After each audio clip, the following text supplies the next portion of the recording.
آج ہم اسی کتاب کا دوسرا حصہ آپ کے سامنے لا رہے ہیں۔ کتاب کا عنوان ہے وحدۃ الوجود اور مشائخ چشت۔ ہم نے آپ کو اس کا ایک مختصر سا تعارف بتایا تھا، جس میں اس کے باب نمبر 1 سے لے کر باب نمبر 2 میں اور یہ بتایا تھا کہ کس طرح سے یہ فاضل مصنف شیخ کے وحدۃ الوجود کی اصطلاحات کو میں سب سے پہلا مرتبہ ذات کا تھا، جس کو غیب الغیب کہتے ہیں۔ اس کے بعد دوسرے نمبر پہ انہوں نے اسماء الہیہ کی بات کی، اور پھر تیسرے نمبر پہ اعیان ثابتہ کی بات کی۔ تو ذات کا مرتبہ، احدیت جس کو کہتے ہیں، اسماء کا مرتبہ، وجود کا مرتبہ، یہ تمام چیزیں تو ہم نے اپنے پہلے پارٹ میں کور کر لیے تھے۔ آج ہم اعیان ثابتہ پر بات کریں گے، اس چیپٹر کو مکمل کریں گے۔ کتاب کے صفحہ نمبر 219 پر ہیڈنگ ہے اعیان ثابتہ۔ انہوں نے جس طرح اعیان ثابتہ کی ڈیفینیشن کی ہے وہ میں پڑھ دیتا ہوں تاکہ کچھ واضح ہو جائے کہ کس طرح سے بات کر رہے ہیں۔ یہ لکھتے ہیں، شیخ کے نزدیک کائنات کی ہر حقیقت اپنی تمام تر صلاحیتوں اور استعدادوں کے ساتھ باری تعالیٰ کے علم میں ہے۔ یہ اعیان ثابتہ کی سب سے اہم ترین اور سب سے آسان ترین ڈیفینیشن ہے کہ اعیان چیزوں کے وہ حقائق ہیں جو باری تعالیٰ کے علم میں ہیں۔ آگے لکھتے ہیں، اشیاء کی یہ ہستی خارجی اور تکوینی نہیں ہے کہ اس پر خارجی آثار مرتب ہوں، لیکن اس ہستی میں خارجی ہستی کی طرح واقعیت ہے۔ یہ خارجی ہستی کی طرح ہر کے ساتھ ہر طرح اور ہر حیثیت سے مطابق ہے۔ اشیاء کی اس ہستی کو شیخ وجود نہیں کہتے بلکہ ثبوت سے تعبیر کرتے ہیں۔ الفاظ تو انہوں نے مشکل استعمال کیے ہیں، لیکن شیخ کے حوالے سے یہ بات بالکل ٹھیک ہے۔ کچھ ایسی باتیں ہیں کہ جو انہوں نے اس جگہ پہ ذکر نہیں کی، وہ بھی کر دیتے تاکہ اعیان کا مطلق یا مکمل ڈیفینیشن ایک جگہ پر ہی آ جاتی۔ وہ انہوں نے آگے بیان کی ہیں، لیکن یہ ڈیفینیشن انہوں نے اس جگہ پہ جو دی ہے وہ یہ ہے۔ اعیان کی اس تعریف سے ہم چند نکات آپ کے سامنے رکھتے ہیں کہ اعیان ثابتہ ہے کیا۔ پہلا نقطہ یہ ہے کہ کائنات کی ہر حقیقت، یعنی اعیان ثابتہ کائنات کے حقائق ہیں، اپنی تمام تر صلاحیتوں اور استعدادوں کے ساتھ باری تعالیٰ کے علم میں ہے۔ اس کا مطلب یہ ہے کہ کائنات کے اندر، اعیان کے اندر ہی تمام تر ان کی صلاحیتیں اور استعدادات ہیں۔ یہ بھی اسی طرح سے ہیں جس طرح سے اعیان ہیں، اور یہ حقائق ہی اعیان ہیں۔ اب اس جگہ پہ ان کو یہ بتانا چاہیے تھا کہ یہ جو اعیان کی صلاحیتیں ہیں اور استعدادات ہیں، یہ کدھر سے آئی ہیں، کیونکہ یہی تو مبہم نقطہ ہے جس میں جا کے ساری بات پھنس جاتی ہے۔ یہاں پر اگر یہ واضح کر دیتے تو پھر تو بات بالکل کلیئر ہو جاتی، لیکن شاید انہوں نے واضح نہیں کیا۔ آگے دیکھتے ہیں کیا یا نہیں کیا۔ پھر کہتے ہیں اعیان کی ہستی خارجی اور تکوینی نہیں ہے، یعنی اعیان ثابتہ عدم میں ہے، ان کو وجود حاصل نہیں ہے سادہ لفظوں میں، لیکن یہ خارجی ہستی کے ساتھ ہر طرح اور ہر حیثیت سے مطابق ہے۔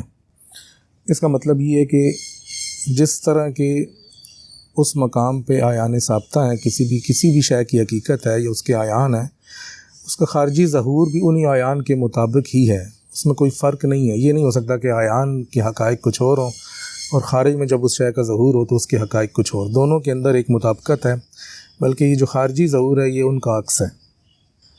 آگے کہ شیخ انہیں وجود نہیں کہتے بلکہ ثبوت کہتے ہیں، وہ بات واضح ہے کہ یہ عدم میں چونکہ ثابت ہیں تو اس وجہ سے ان کو ثبوت کہتے ہیں۔ ان کے پاس اپنا ذاتی وجود نہیں ہے تو اس وجہ سے وجود نہیں کہتے۔ اسی طرح یہ عدم محض اور عدم مطلق بھی نہیں ہے، کیونکہ عدم محض وہ چیز ہوتی ہے جس کی کوئی عین ثابت نہ ہو، یعنی عدم میں، حقائق میں جس کی کوئی حقیقت ہی نہ ہو، کیونکہ اسی حقیقت پر تو اس شے نے وجود پذیر ہونا ہے۔ جس کی حقیقت نہیں ہوگی تو وہ وجود پذیر بھی نہیں ہو سکتی۔ اسے ہی محال کہا جاتا ہے، اسے ہی عدم محض کہا جاتا ہے، اسے ہی عدم مطلق کہا جاتا ہے۔ یہ اعیان کی ایک بنیادی ڈیفینیشن جو اس پیراگراف سے انہوں نے کی، اس کو ہم نے تھوڑا سا ایلیبریٹ بھی کر دیا۔ ابھی ہم آگے چلتے ہیں کہ اعیان کے حوالے سے انہوں نے مزید کیا لکھا ہے۔ اب نیکسٹ عنوان قضاء و قدر ہے۔ چونکہ قضاء و قدر بھی اعیان سے متعلق ہی ہے تو اس پر ذرا دیکھتے ہیں کہ اعیان میں اس کی کیا بات کی ہے۔ اچھا، اب قضاء و قدر میں جا کے انہوں نے وہ بات کر دی کہ جو اوپر نہیں کی۔ کہتے ہیں کہ میں پڑھ دیتا ہوں، شیخ کے نزدیک قضاء و قدر کا تعلق اعیان ثابتہ یا اشیاء کی قبل از وجود حقیقتوں کے ساتھ ہے، ٹھیک ہے، جو باری تعالیٰ کے علم میں ثابت ہیں۔ یہ بیان کیا جا چکا ہے کہ حقائق امکانیہ خاص استعدادوں اور صلاحیتوں پر مشتمل ہیں، یعنی کہ اعیان ثابتہ کے ممکنات کے حقائق استعدادات اور صلاحیتوں پر مشتمل ہیں۔ اب سوال یہ تھا کہ یہ استعدادات اور صلاحیتیں کہاں سے آئی ہیں؟ تو آگے لکھتے ہیں، یہ صلاحیتیں اور استعدادیں ان کی اپنی ذاتی ہیں، کسی دوسرے کی عطا کی ہوئی اور مقرر کی ہوئی نہیں ہے کہ ان کی ذمہ داری کسی دوسرے پر ہو۔ اب یہ وہ بات کر دی اس جگہ پر، چاہے سمجھتے ہوئے کی یا ناسمجھی میں کی، کہ آیان کے حقائق کی تمام ذمہ داری آیان ثابتہ پر ہی ڈال دی، کیونکہ جب کہہ دیا کہ کسی دوسرے کی عطا کی ہوئی اور مقرر کی ہوئی نہیں ہے تو پھر حق تعالیٰ کا عمل دخل ادھر پر یہاں پر ختم ہو گیا۔ اگر حق تعالیٰ کی عطا کی ہوئی ہوتی تو سوال بنتا کہ حق تعالیٰ نے فلاں چیز کے آیان کو یہ صلاحیت اور استعداد کیوں دی اور فلاں دوسری کو یہ کیوں دی، تو وہ کیوں کا سوال بنتا تھا۔ شیخ نے جس طرح سے اس کی نفی کی ہے اسی کے مطابقت میں انہوں نے بھی وہی بات کر دی، اور نیچے فصوص الحکم سے ایک پیراگراف بھی نقل کیا ہے، وہ بھی پڑھ دیتے ہیں، اس میں بھی یہی بات ہے۔ فصوص میں شیخ فرماتے ہیں قضا اشیاء کے متعلق اللہ کا حکم ہے، اور اشیاء کے متعلق اللہ کا حکم اشیاء اور ان میں جو چیزیں ہیں ان کے علم کے مطابق ہوتا ہے۔ یعنی قضاء و قدر میں جو چیز قضا ہے وہ قضا وہ اللہ کا حکم ہے، اور وہ حکم ویسا ہی ہے جیسا کہ اشیاء ہیں۔ ہر شے اپنی ذات میں جو صلاحیت، جو استعداد، جو حقیقت رکھتی ہے، اسی حقیقت کے مطابق اللہ کا اس پر حکم ہوتا ہے۔ آگے لکھتے ہیں اشیاء کے متعلق اللہ کا علم وہی ہے جس پر اشیاء ذاتی حیثیت میں مشتمل ہیں، یعنی اللہ تعالیٰ ان اشیاء کو ویسے ہی جانتا ہے کہ جیسے یہ اشیاء اپنی عین ثابت میں عدم والی حالت میں اپنی ذاتی حیثیت میں تھیں۔ اشیاء کے ذاتی احوال کو بلا کسی اضافے کے ان کے لیے مقرر کر دینا قدر ہے، یعنی کہ جس شے کا تقاضا تھا وہ اللہ تعالیٰ نے اس شے کے لیے مقدر کر دیا۔ جب مقدر کر دیا تو اس کا مطلب ہے کہ وہ اب نافذ العمل ہوگا، وہ وجود پذیر ہوگا۔ جب وجود پذیر ہوگا تو یہ ایک قدر ہے، یہ ایک اندازہ ہے، یہ ایک پورا ڈیفائن ہو گیا کہ اب اس نے اسی طرح سے ہونا ہے، اور اس میں کوئی اضافہ نہ کرنا یہ قضا سے ہے، اور اس کو مقدر کر دینا یہ قدر سے ہے۔ چنانچہ اشیاء پر قضا کے فیصلے کی علت خود اشیاء ہیں۔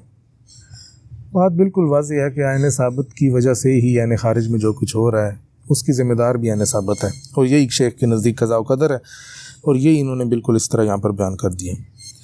آگے مشیت کی بات ہے، ارادے کی بات ہے، یہ انہوں نے قضا اور قدر کی ہیڈنگ میں ہی کر دیا، حالانکہ اس کو علیحدہ سے عنوان دینا چاہیے تھا۔ یہ ساری چیزیں عین ثابتہ سے تعلق رکھتی ہیں، اسی وجہ سے انہوں نے تو علیحدہ ہیڈنگز دی ہیں، ان کو عین ثابتہ کے اندر نیچے والی سب ہیڈنگ میں لے کے چلنا چاہیے تھا۔ یہ لکھتے ہیں اگرچہ ہر چیز باری تعالیٰ کی مشیت اور اس کے ارادے سے ہوتی ہے، یہ نہیں ہو سکتا کہ جس چیز کا ارادہ یا مشیت نہ ہو وہ ہو جائے، اور جس چیز کا ارادہ یا مشیت ہو وہ نہ ہو، لیکن شیخ کے نزدیک باری تعالیٰ کا ارادہ اور مشیت اس کے علم کے تابع ہے۔ اچھا، یہاں پر اب پھر وہ وہی اسی طرف ہی لے کے جا رہے ہیں کہ مشیت علم کے تابع ہے، بیسیکلی ارادہ مشیت کے تابع ہے اور مشیت علم کے تابع ہے، یعنی باری تعالیٰ کا ارادہ اور مشیت ان اشیاء سے یا ان کے اوصاف و لوازم ہی سے متعلق ہوتے ہیں جو اس کے علم میں ہیں، مگر باری تعالیٰ کا علم اشیاء کے بارے میں خود اصل نہیں ہے، بلکہ وہ اشیاء اور ان کی ذاتی خصوصیات کا تابع ہے۔ یہاں پر بالکل کھل کے کہہ دیا کہ ارادہ مشیت کے تابع ہے، مشیت علم کے تابع ہے، اور علم جو ہے وہ اس کا اپنا ذاتی نہیں ہے کہ جو چاہے علم کر لے کسی شے کے بارے میں اور اس طرح سے وہ آگے اس کو لے کے چلے، بلکہ وہ ان اشیاء کے حقائق کے تابع ہو گیا۔ بیسیکلی علم معلوم کے تابع ہے، اور معلوم ہی وہ اشیاء ہیں۔ تو لکھتے ہیں گویا باری تعالیٰ کی قضاء و قدر، علم و ارادہ سب کے سب خود اشیاء کی ذاتی صلاحیتوں اور استعدادوں سے متعلق ہیں۔ اور پھر نیچے انہوں نے فصوص سے ایک پیراگراف نقل کیا، وہ بھی پڑھ دیتے ہیں۔ یہ فص عزیزیہ سے فرماتے ہیں چنانچہ جو وہ چاہتا ہے قدر کے مطابق نازل کرتا ہے، اور وہی چاہتا ہے جو اس کے علم میں ہے اور اس کے مطابق فیصلہ کر دیا ہے، جیسا کہ ہم کہہ چکے ہیں کہ اس کا علم وہی ہے جو بحیثیت ذات معلوم کا عطا کیا ہوا ہے۔ معلوم سے مراد اشیاء کے حقائق یعنی ثابت ہے، لہٰذا حقیقتاً توقید اور تعین معلوم کی وجہ سے ہے۔ قضاء، علم، ارادہ اور مشیت قدر کے تابع ہیں، قدر کا راز معلوم سے وابستہ ہے۔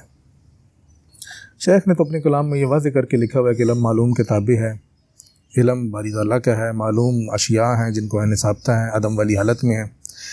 تو یہ چیز جو ہے قضاء و قدر سے بھی ہے، مشیت اور ارادے سے بھی ہے، خلق و تکوین سے بھی ہے، ہر چیز سے اسی کا تعلق ہے۔ اگلی ایڈنگ کائنات ہے۔ کائنات سے متعلق یہ ہے کہ وہ اشیاء یا وہ حقائق یا وہ عیان ثابتہ جو عدم میں ہیں، جب وہ کون یعنی کلمہ کن سے وجود کو قبول کرتے ہیں تو پھر وہ کونی حالت میں آ جاتے ہیں، پھر انہیں کائنات کہا جاتا ہے۔ بس آگے یہ اس کا بیان ہے۔ یہ بات شروع ہوئی ہے 210 سے اور ختم ہوئی ہے 225 پر، تو اندازہ لگائیں کہ اتنی بڑی کتاب میں صرف 15 صفحے جو ہیں پیور شیخ کے وحدۃ الوجود کے حوالے سے، صرف 15 صفحے۔ کتاب 600 سے بھی زائد صفحات کی ہے۔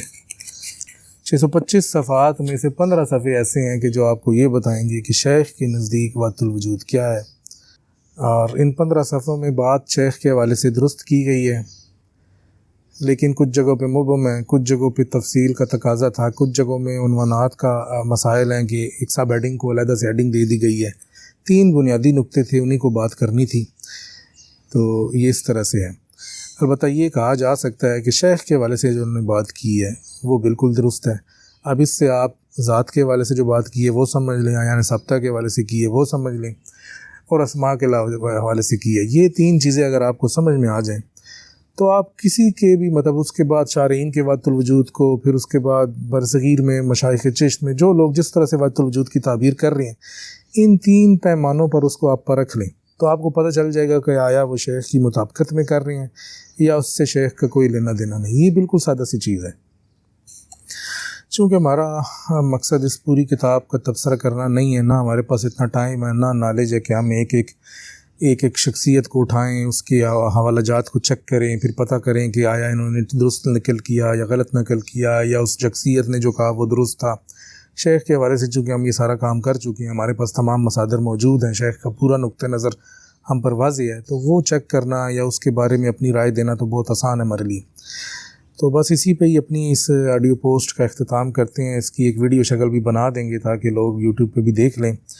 تو 2 حصوں میں ہم نے اس کتاب وحدۃ الوجود اور مشائخ چشت پر بات کر لی ہے، اور یہ بتا دیا ہے کہ شیخ کے حوالے سے جو کلام نقل کیا گیا ہے وہ کس حد تک مستند ہے، اس میں کیا کیا بہتری کے کیا کیا امکانات ہیں، اس کو کس طرح سے کیا جانا چاہیے اور سمجھا جانا چاہیے۔ تو اگر یہ 3 نقطے اور یہ بنیادی چیزیں بندہ سمجھ لے تو شیخ اکبر کے نزدیک وحدۃ الوجود سمجھنا اس کے لیے کوئی مشکل نہیں ہے۔ اللہ تعالیٰ سے دعا ہے کہ وہ ہمیں شیخ اکبر کی علوم کو درست طریقے سے پڑھنے کی، سمجھنے کی توفیق عطا فرمائے۔ السلام علیکم ورحمۃ اللہ وبرکاتہ۔